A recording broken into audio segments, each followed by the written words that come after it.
Thanks for coming, everyone. So I'm Todd Oldenbill. For those of you who don't know, I'm a professor in the Department of Geography and the Environment. It's my pleasure to kick off the first in the spring series of the Global Environmental Speaker Series, which is funded by Arts and Sciences, the Environmental Studies Program, International Studies, and the Department of Geography. So look for additional speaker opportunities coming up throughout the rest of the semester. Oh, and this talk was additionally funded through some kind of sponsorship from the GEPS Partnerships Bill, so we appreciate that certainly. It's my pleasure today to be able to introduce Joel Dunn. Joel and I share an alma mater. We are both Dukies.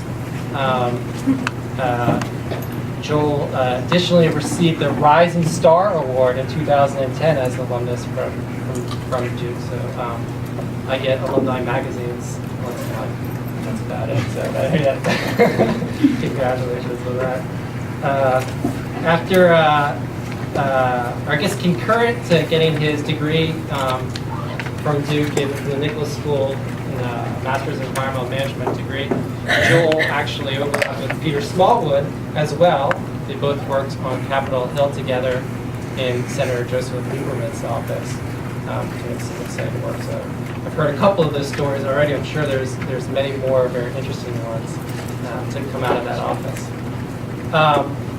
Joel then worked for the Conservation Fund, helped establish the John Smith Water Trail, and is now the executive director of the Chesapeake Conservancy, really providing some inspirational leadership in initiatives, innumerable initiatives all over the watershed, helping to conserve special places that sustain the bay. I met him, I think, through one of those, the Envision the James initiative, which has also brought Regan Gifford, who works for the Chesapeake Conservancy, to campus to kind of help stimulate some outreach and help do a myriad of things related to the Envision the James initiative. It's a cross-fertilization. There's a bunch of University of Richmond's alum that actually work at the Chesapeake Conservancy.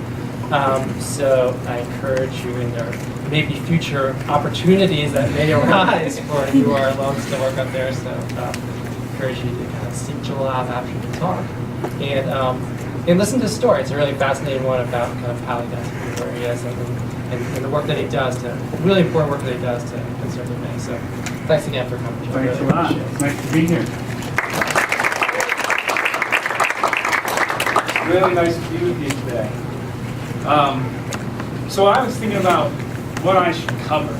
This really needs to be on this side of the room, by the way. For years I was a student, right? Now I've been working in this field for 10 years, so I got something to say. I got something to share. It's really cool. So I thought about structuring my talk today about telling you a little bit about who I am and how I got where I am. And what it takes to actually conserve something special in the Chesapeake Bay, and where I think conservation is headed in the future. Because you guys are going to be at the forefront of it.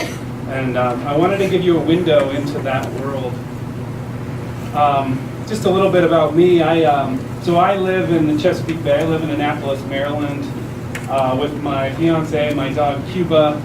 And I love my family. I love my country. I love the Chesapeake Bay. Things in the Chesapeake like the osprey and the monarchs and the petroglyphs, whether it's culture or history or those things ignite my sense of wonder and my imagination. They are central to who I am. They inspire me every day.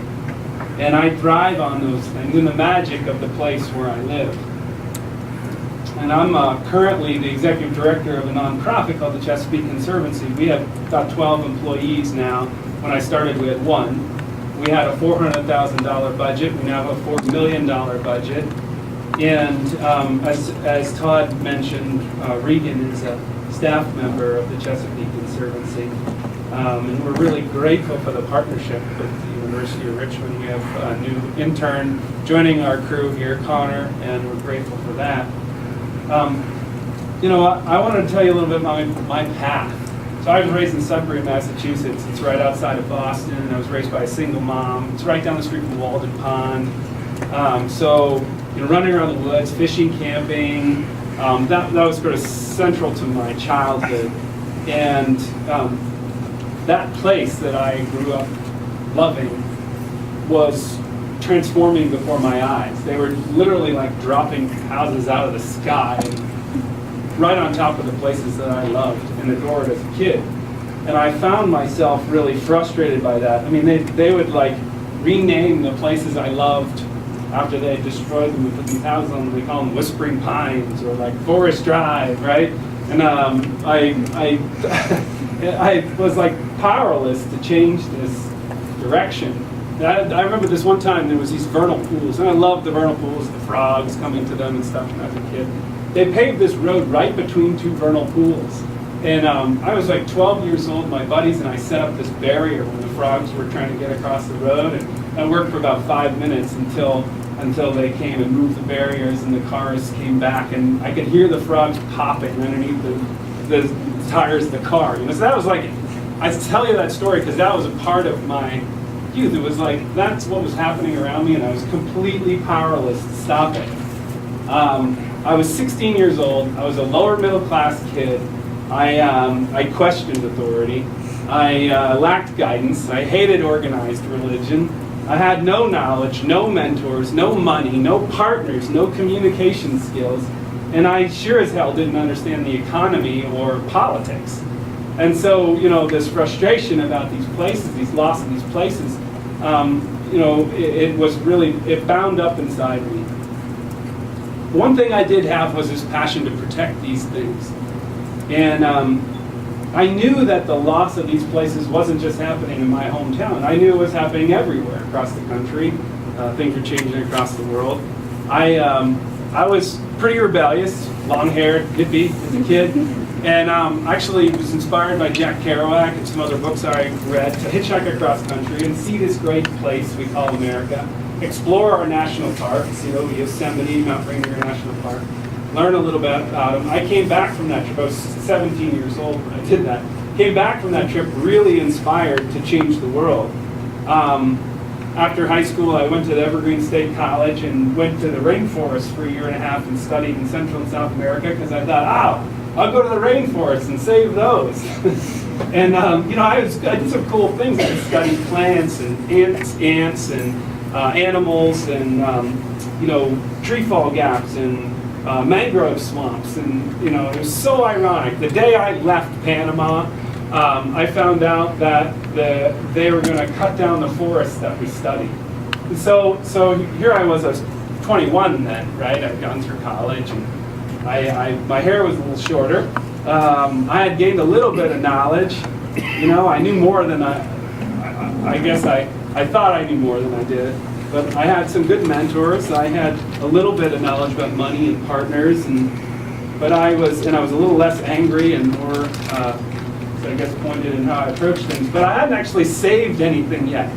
There was this passion in me to save wild places, but I hadn't done anything. I thought about it, and in doing reading and whatnot, I found that really conservation is more than just science. It's about understanding finance and law and government. One of my heroes, Aldo Leopold, said that conservation is a state of harmony between people and the land. Very influential book. In case you haven't read it, a Sand County Almanac. He puts forth a land ethic was really inspiring for me as a young man. And I think this got me thinking. I was like, okay, so science it's not just science. We need to think beyond science and think about how that interacts with government and how that interacts with finance. And so I went to Duke University and got a joint degree in public policy and environmental management. It was a wonderful experience, the best experience of my life, actually, graduate school so far. And I did an internship in Washington, D.C., both with the Nature Conservancy one summer and then Senator Lieberman's office with Peter. Which was great because we actually wrote a bill that became a law, which never happens anymore. But we wrote the Long Island Sound Stewardship Act together, and it subsequently passed in 2006, which was a pretty big thrill. You know, it's like Mr. Smith comes to Washington sort of experience, which is pretty rare. So you know, come after graduate school, 27 years old. There's even more short, knew more, had more mentors. I really had learned a lot, but I still hadn't actually protected anything yet. I mean, a bill is you know, only worth how much money is put into it. As we learned, you can get an authorization, but it's all about the appropriation, and no funds were ever appropriated for our bill. So anyways, after graduate school, everything changed. I met this guy named Pat Noonan. Pat he ran a nature conservancy in the 70s when it was just a multi-million-dollar organization and became a billion-dollar organization under his leadership. He got the MacArthur Genius Award and founded the Conservation Fund in 1985. He's an amazing guy. He's a great mentor. He's a very, very thoughtful and well-accomplished conservationist. Arguably, he saved more land than anybody since Teddy Roosevelt. I was lucky enough to have him as a postgraduate school teacher and mentor. And to this day, he's still my mentor. That was 10 years ago. And he was 62, he's now 72. And the way I met him, by the way, is I wrote him a letter. I wrote him a letter and I said, I want to work in the conservation field. And I want to do community organizing, land conservation planning, and politics. And he pulled me into his office and he said, you know, write me a job description. So never underestimate the power of a letter. It's a really, really amazing thing. And that's a formal letter, not an email, not a text, not a Facebook post, but a letter, a formal letter. I really didn't know who Pat was and what he had accomplished, but he came to me with an idea about the Chesapeake. He loved the Chesapeake Bay. So he protected parks all across the country. He created national wildlife refuges from Alaska to Florida. But he loved the Chesapeake Bay. And he said, in my retirement, I want to focus on the Chesapeake Bay because we have beautiful landscapes here. For those of you that don't know, the Chesapeake Bay watershed is 64,000 square miles. It stretches from Virginia Beach to Cooperstown, New York. There's 6 states, District of Columbia. It's a huge watershed and a beautiful place. We've got Blackwater National Wildlife Refuge. We've got the Lower Susquehanna. We've got Great Falls of the Potomac, Lancaster County, Pennsylvania, and Susquehanna Water Gap, Shenandoah Valley, Eastern Shore, Tangier Island, crazy, beautiful. Really awesome places. And Pat, who also is a board member at National Geographic, said, you know, there's this fascinating chapter of American history that's happened in 1607 when the English settlers first came to the Chesapeake Bay. This guy, John Smith, using a small boat, explored the Chesapeake Bay and mapped it. And that map opened up the doors to English settlement of what we know as America today. First permanent English settlement was in the James River at Jamestown. So you guys live in the watershed that started our great country. John Smith saw the Chesapeake Bay as it was, as a fairly pristine ecosystem. There was a thriving population of Native Americans that lived here, but the ecosystem was very different from what we see in the Chesapeake Bay today. Pat basically said, okay, it's the 400th anniversary of Jamestown in 2007. I want to create a National Historic Trail that follows Smith's routes of exploration. That trail will become a framework for people to learn about the Chesapeake Bay, to get out and recreate on the Chesapeake Bay, and to protect properties all along the rivers in this great place. So we actually did it in 2.5 years. My job was to get in my car. I put 80,000 miles on my little Honda and gave speeches at every town hall, every historical society, every garden club, community meeting I could about this idea of a national trail. It's essentially the Appalachian Trail on water.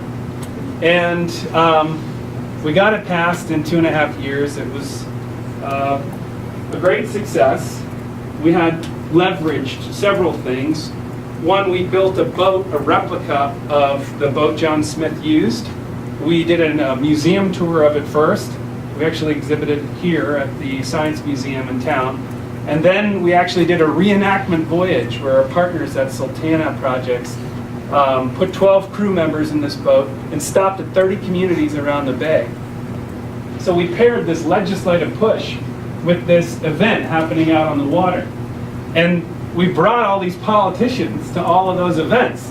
So whether it was O'Malley or a congressman or a senator, we brought them to this event to make it real for them and to help push the legislation forward.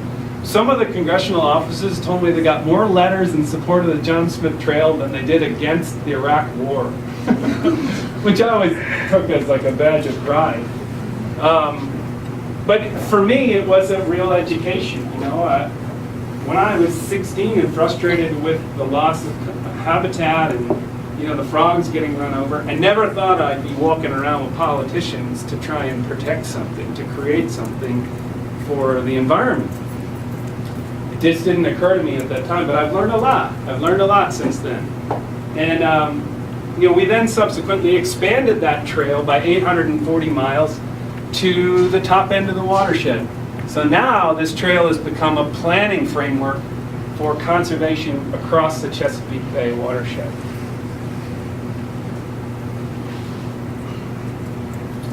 So along the way, I had a little formula I used when I interacted with these politicians.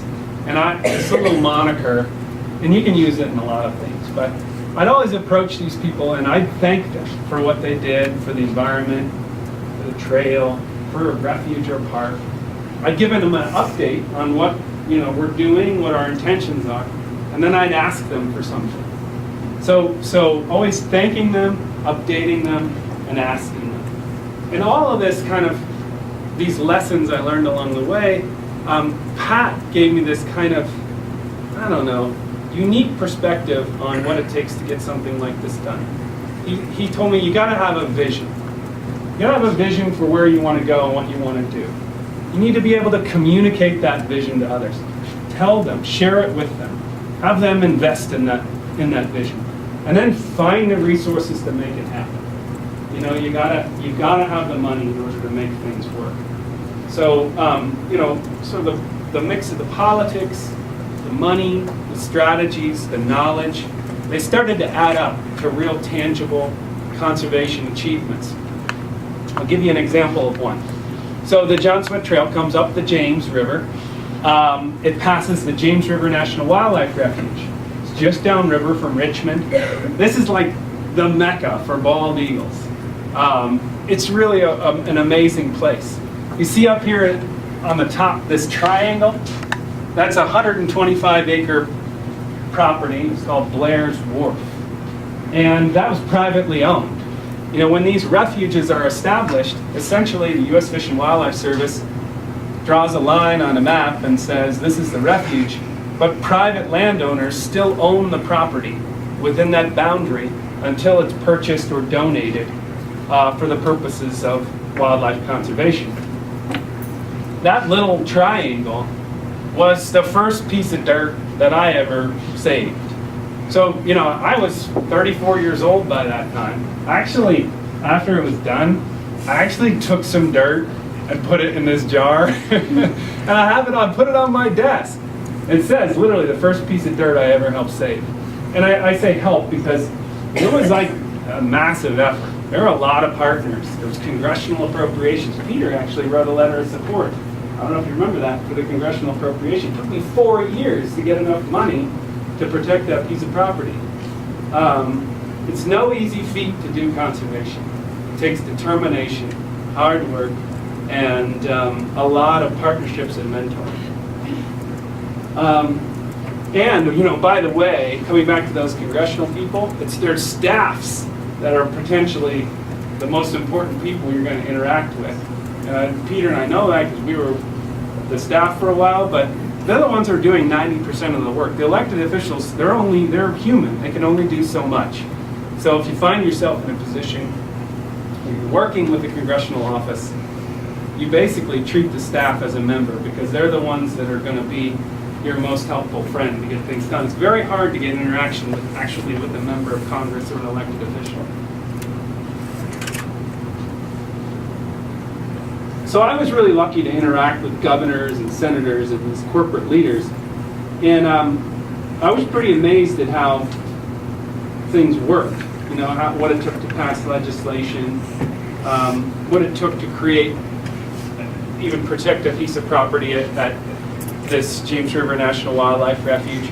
But those connections I made with those politicians, those corporate leaders, and those partners actually helped with another project, the next project. This is the Blackwater National Wildlife Refuge. It's on the John Smith Trail. It's in the Chesapeake Bay. It's kind of like the Everglades of the North.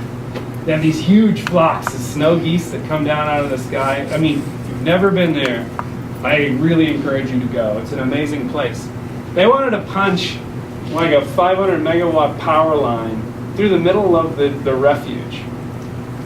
And of course, my sentiments remaining intact from when I was a kid. I did not want to see that happen. And so a bunch of partners, especially the Conservation Fund, and I worked together to raise the money to buy a piece of property right in the pathway of the line, the power line. And then we quickly transferred it to the U.S. Fish and Wildlife Service, which then became a real problem for that power line. And they eventually changed the course of the power line. And then they eventually decided not to do the power line.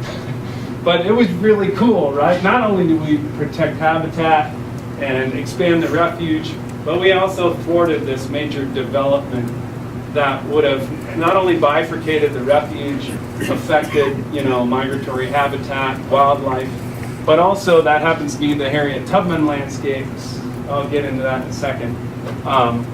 But we then learned from that experience, and this happened 2 or 3 years ago, the military decommissioned Fort Monroe, which is, again, in the James River, at the mouth of the James River.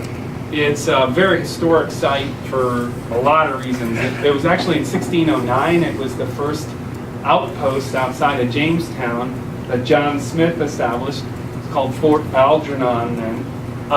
But then it subsequently became a major U.S. military fort in the Civil War, and subsequently functioned for U.S. military and other wars. It was decommissioned, and it's very historic. You know, it's got beautiful habitat, really historic buildings, and there was a big fight to whether to make this a national park, a national monument, or to develop it and make it the next, essentially, Disneyland. A bunch of organizations got together, including the Chesapeake Conservancy, worked with the President of the United States to designate this a national monument, which is akin to a national park. 2/3 of national parks start as national monuments. So that was kind of cool, right? Like, this whole experience parlayed into a national monument. And then we also got involved in this park to create a national historical park celebrating the life and legacy of Harriet Tubman, just north of the Blackwater National Wildlife Refuge, where that power line would have gone through, by the way, if you hadn't stopped it. But this also, it's a wonderful place to learn about Harriet Tubman's life, who was an American hero. She rescued hundreds of people from slavery. She subsequently became a spy in the Civil War. She established the first African-American woman's elderly home up in New York. I mean, just a really amazing person. Anyways, we also worked with the President and a whole bunch of other partners to create this as a national monument. And then 3 weeks ago now, the Congress made it a national park. So, you know, these experiences along these the rivers and the bay taught me a lot about conservation and what it took to actually create something. But you know, those parks, they're really kind of postage stamps on a land, you know, thinking about the landscapes, the rivers of the Chesapeake, how this ecosystem is functioning, just protecting 125 acres on the James, it's cool, it's great, it's awesome. But we really need to scale up what we're doing in conservation if we're going to have a landscape scale impact on this resource. I have this picture here because along the way here I've become friends with several Native American communities, one of which is the Haudenosaunee. They're the Iroquois Indians up in New York, but their historic lands used to encompass the Susquehanna River. And they have a conservation philosophy about protecting the integrity, stability, and beauty of our natural heritage. These sentiments are over 10,000 years old. They have an ideology actually that literally says we are part of all that is beneath us, all that is around us, and all that is above us. If you think about the Chesapeake, the geography of it weaves together the land and the water in ways that make our ecosystem and our history inseparable from our daily lives, from our careers, from our education. And the landscape shapes our culture and our traditions and defines our communities. When I was traveling around the Chesapeake, putting all those miles on my car, I found that each one of these rivers has its own kind of character and community. Literally, the salt gradient from the south to the north changes and the species change, but those communities and the way they interact with their landscape changes too. There's a lot of diversity in terms of culture and ecology in the Chesapeake Bay. We need to recognize the enormity of the scale of this ecosystem. You probably are familiar with the challenges of the Chesapeake Bay.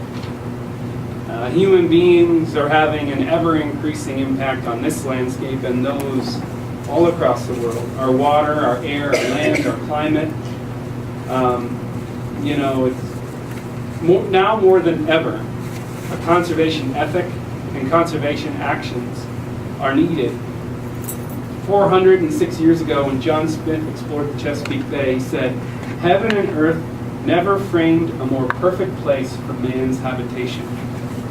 Think about that. You just come here to these shores and you're saying, wow, this is basically heaven.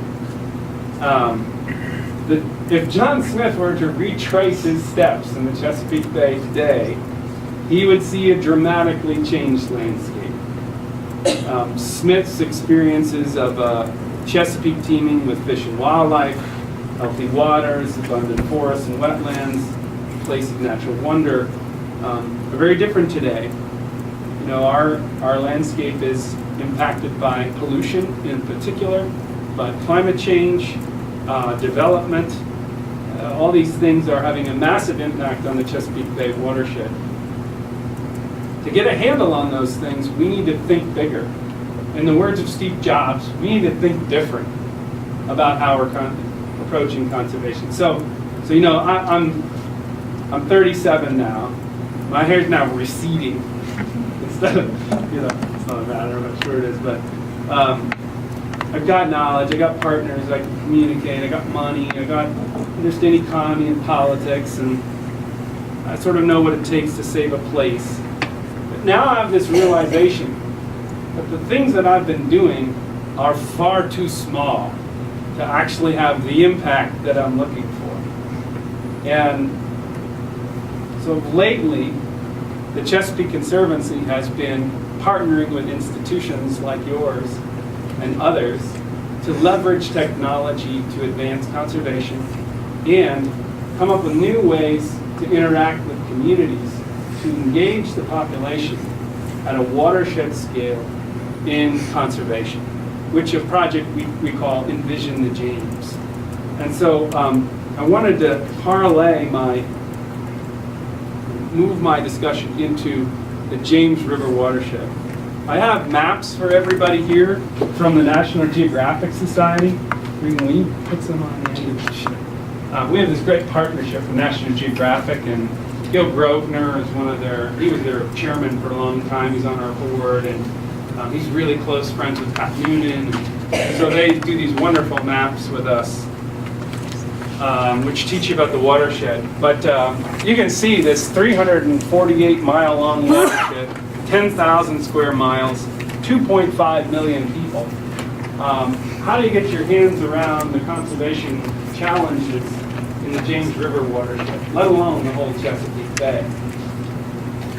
This place, the biodiversity, the ecosystem, are facing the same threats as the other locations in the Chesapeake Bay watershed. So what we did was we partnered with National Geographic and the James River Association, which is a local nonprofit. They have 40 years of history in this watershed, tremendously well respected.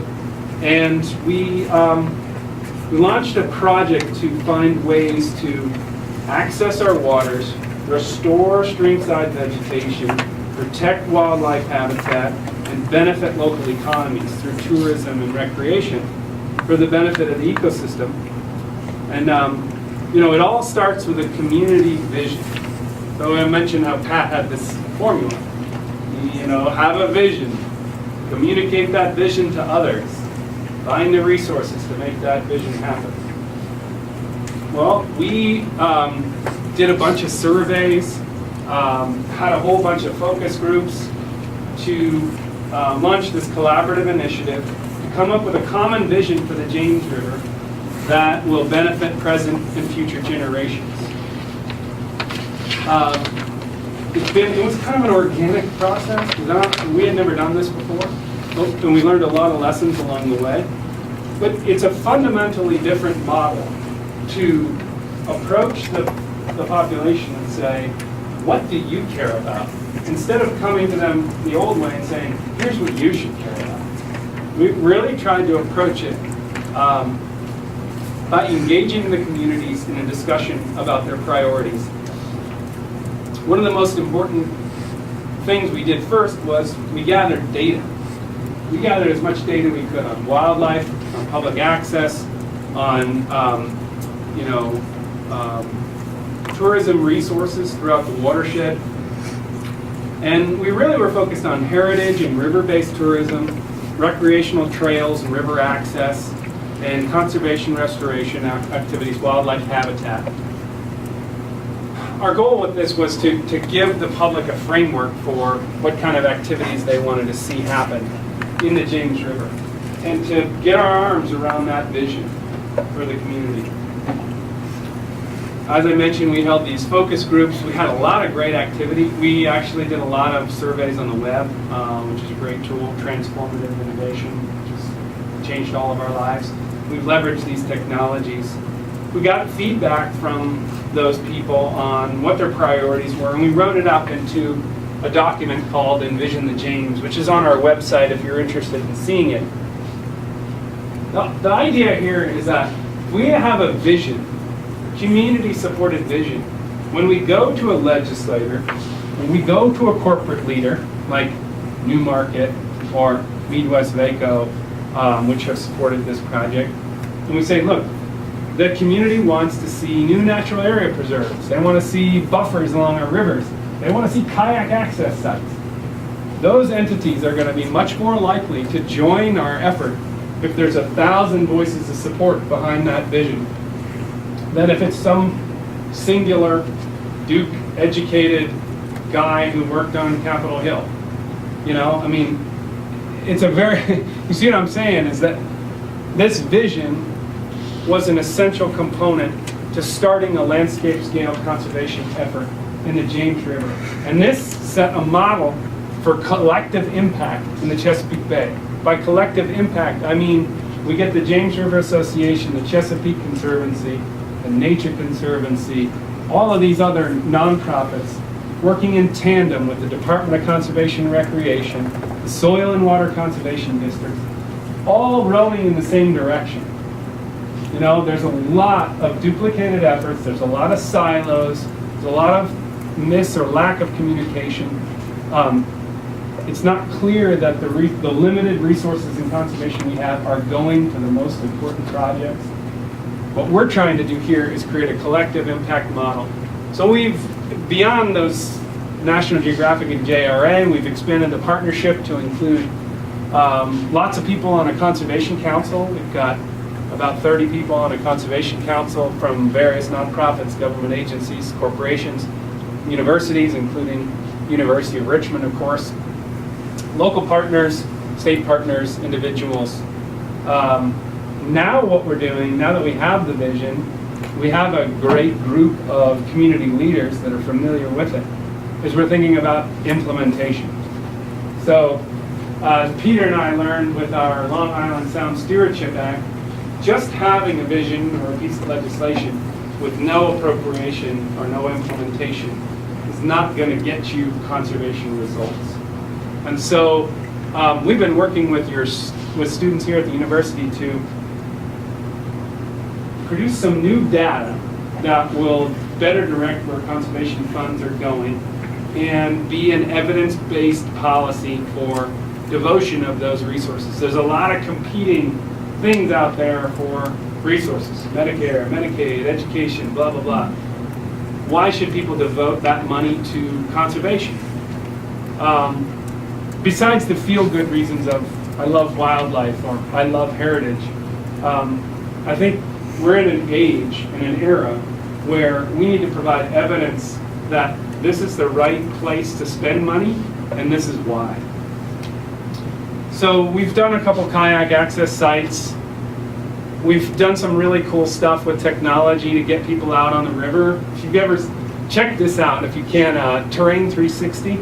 It's like Google Map View, but on the water on the James River. It's really cool. It's a way to try and get people outdoors. But we've also thought about using technology beyond just like the kind of Google Map View Terrain 360 approach.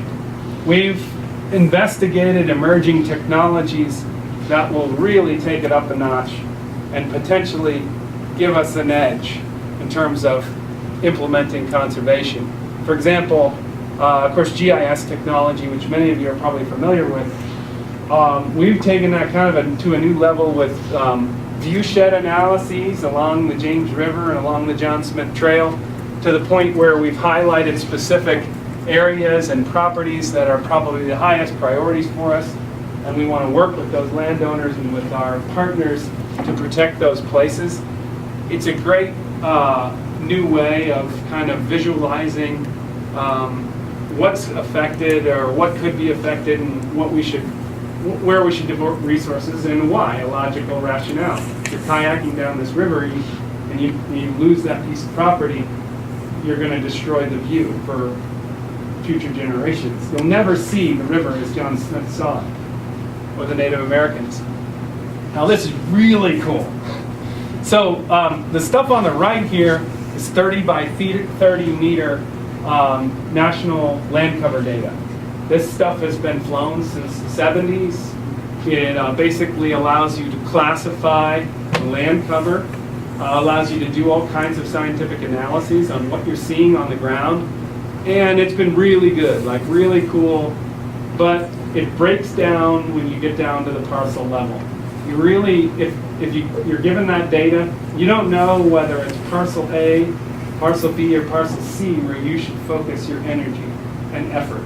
So if you only have a limited amount of money and a limited amount of time to save the most important thing, what are you going to do, right? So the new technology that's out there allows us to get to 1 by 1 meter land use data, land classification. I feel like it's like you go to the eye doctor, right? And like, is this better or is this better? Is this better or is this better?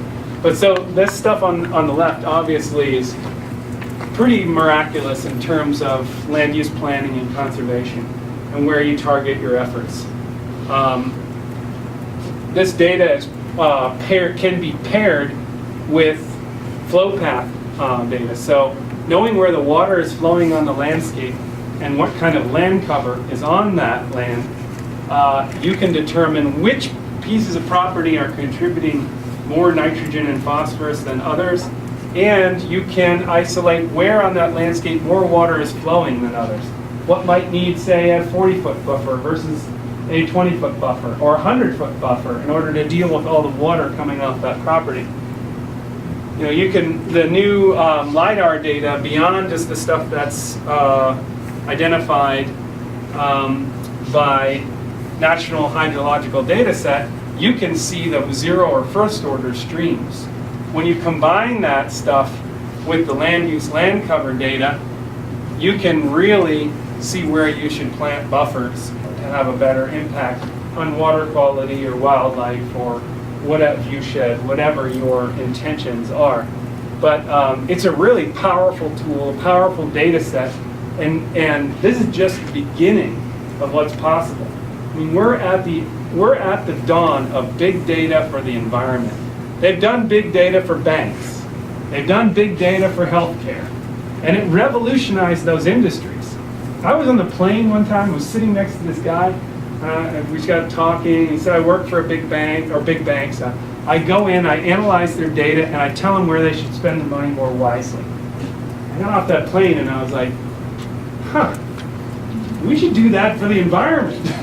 I mean, our time has come. And you guys are at the dawn of this era. It's so exciting. The ramifications of this type of information are profound. They could operationalize ecosystem markets, nutrient trading, stream restoration credits, habitat credits, wetlands credits. I mean, it could do all kinds of things in that regard. Certainly prioritizing limited time and money. So if your small local conservation organization only has 2 staff, this can help them identify where they should be spending the time. It can also create an evidence-based explanation as why this foundation or that government agency should devote money to this particular project. It really is revolutionary. We're at a really exciting time in our history. Beyond just like the data analysis, the project prioritizations, looking at where to plant buffers, we're also thinking about wildlife and wildlife habitat and using the data that we've developed to create habitat models outside of refuges. So wildlife, they don't obey those refuge boundaries, you know? And they actually need much more habitat than what's given to them in a small refuge for persistence of large populations. So thinking about, this is Presque Isle National Wildlife Refuge right here. And here's the James River National Wildlife Refuge. But if you think about the landscape, a much larger landscape, those prothonotary warblers or whatever it is you're trying to save or protect, they're using much more habitat than just in that refuge. So we've used some of these tools and some of this data to identify where key habitat is beyond the refuge boundary. And we're working on some new tools to give to landowners about how to manage their lands to protect or help those species. We've also been working with the state agencies to create new natural area preserves in the James River as a result of our outreach to the community. There are calls for wildlife habitat protection and their identification of where those priorities are.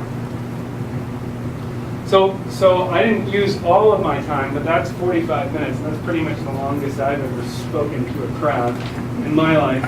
I did have like a couple things I wanted to say. I mean, I told you who I am and how I got here. I told you what I think it actually takes to get conservation done. I told you where I think conservation is headed in the future.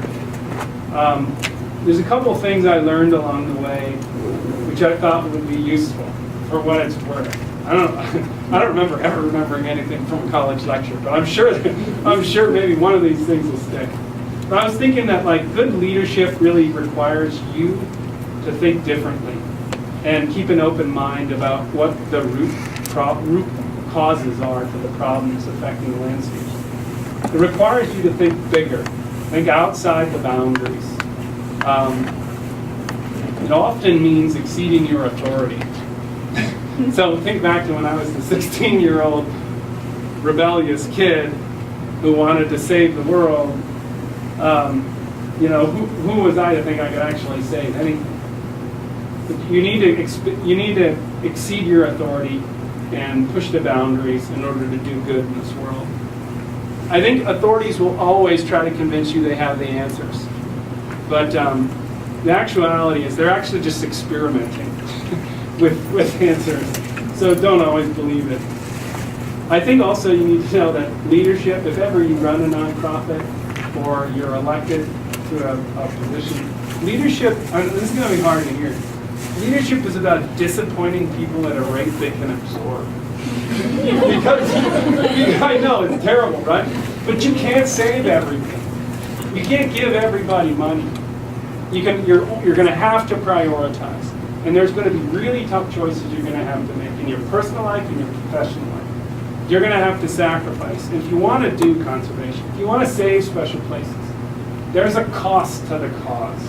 There's a cost to you personally, there's a cost to you professionally, but there are great rewards too. I mean, I go to bed at night, I feel proud of what I do. I'm proud of what I've accomplished thus far in my limited conservation career. And there are challenges to leadership, there are challenges to this job, but it's a disturbing kind of concept, but I wanted to share that with you. I think I mentioned Pat Newman and how important he is in my life, has been in my life. Find a mentor. Find multiple mentors. I have actually like 6 mentors, and they're almost like my personal board of directors. When I need advice, whether it's personal or professional, these people tend to be very well connected in the world, and they open doors for me. Whether I need to see a senator, or if I need to see a foundation, if I need advice about my forthcoming child. They give me great advice. They have been essential to my success in my career. So whether you pursue a conservation career or not, I encourage you to find a mentor and nurture those relationships because they're really important. Coming here, I was driving here and I was thinking, man, there's always an impasse before you have a breakthrough. You never get to an accomplishment without having frustrations beforehand. So I guess suffering is part of becoming intelligent and effective. So 2 other really kind of important concepts that I think are embodied in the talk, but I want to reiterate. Fundraising and knowing where the money comes from and where it's going are really, really important to conservation, but also to any field you go in. Those who control the money control the outcome. So it's really important for you to think about what the monies are for your conservation initiative, who has them, how to access them, how to get some influence over where they're spent. And you do that and you're bound to be more successful. And lastly, I guess, I encourage you to focus your energy on ideas that are transferable and enduring. I've tried to focus on things in conservation that I think others can do well. I actually wrote a book called Sustainable Chesapeake Better Models for Conservation because we wanted to find the best ideas in the Chesapeake, the best conservation projects that have been done, blueprint them, and let other communities replicate them. And not only good projects, but ones that last beyond your lifetime. So when you take your eye off them, they're still going to be there in perpetuity. So those were kind of the things I was thinking about and that I wanted to share with you about conserving the Chesapeake Special Places. I'd be happy to answer any questions or serve as a resource to you in your education or give you some advice about pursuing a career in conservation, which I've found to be tremendously rewarding, and I wouldn't change a thing.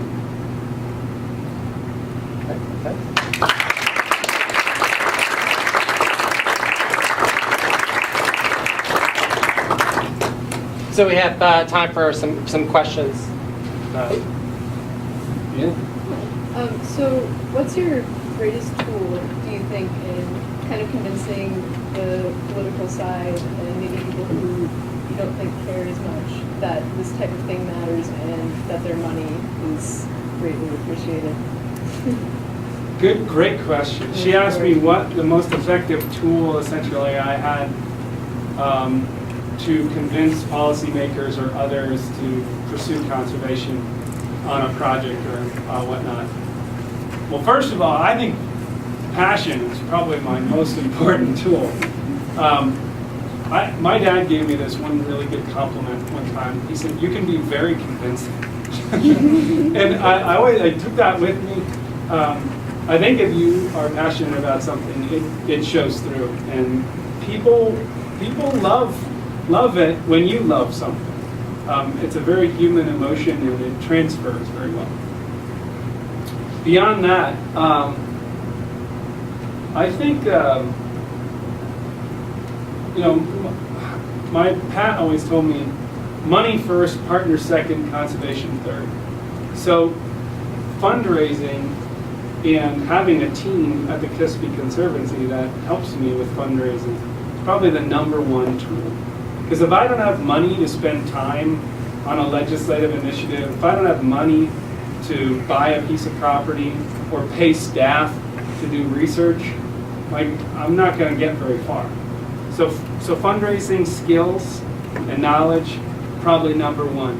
#2 is the ability to partner. I mean, partnerships require a sense or a degree of courage that I never thought about before. In partnerships, you sort of have to give up a little bit of the limelight. You give up a little bit of the front page.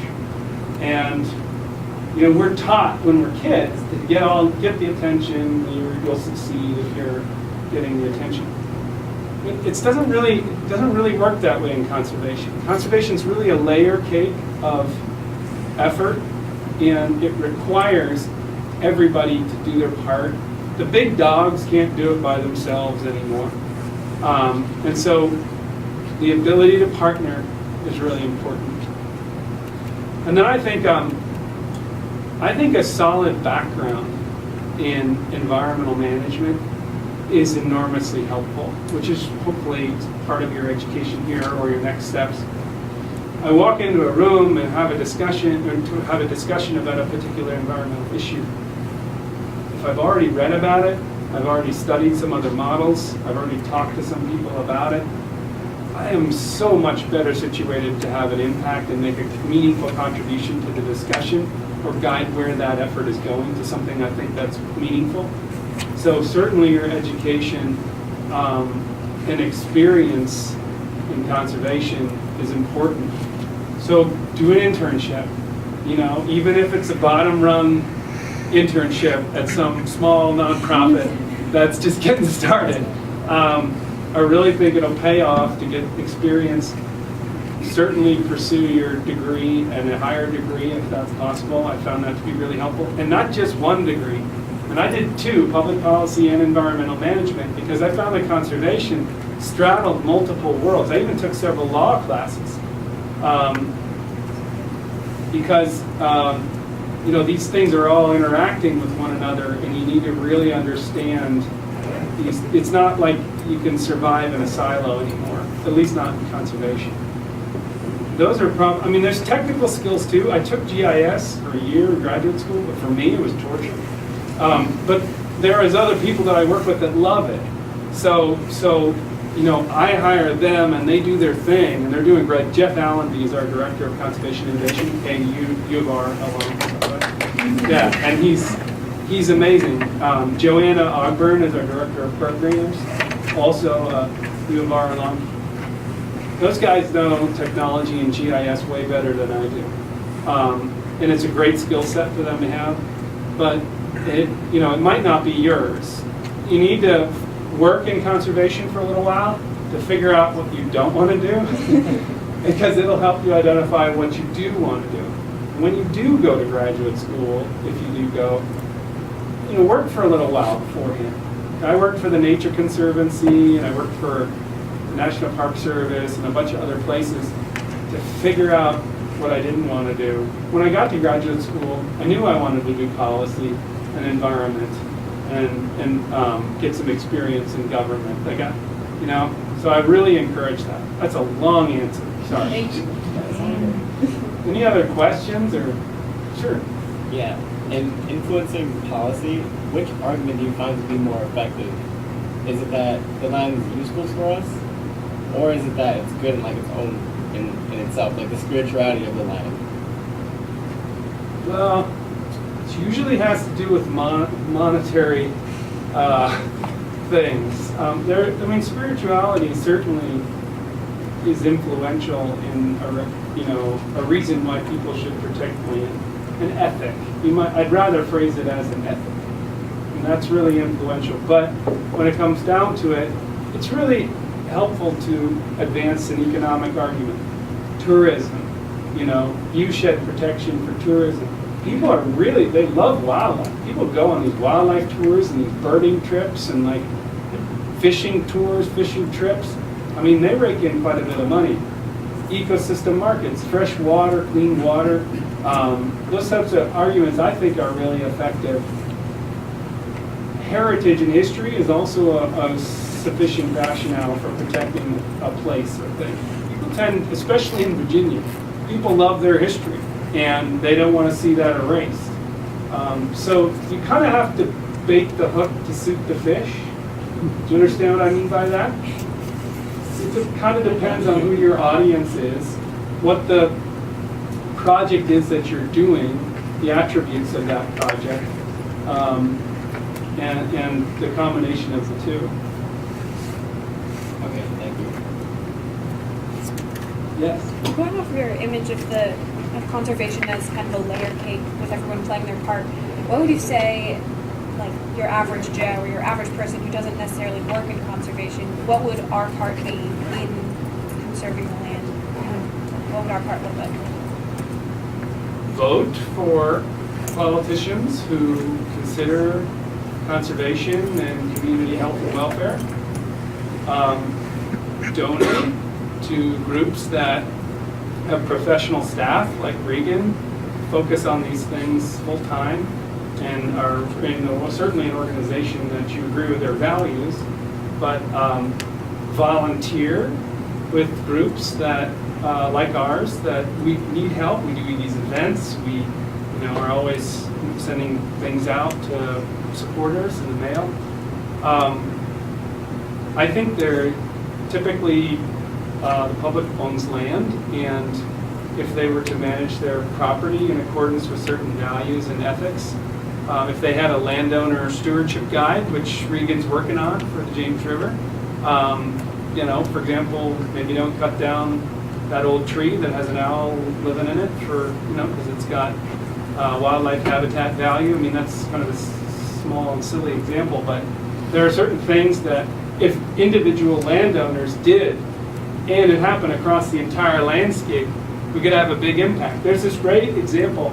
So the National Wildlife Federation and others are doing this monarch butterfly habitat project. So monarch butterflies population has dropped by 96% in the last decade.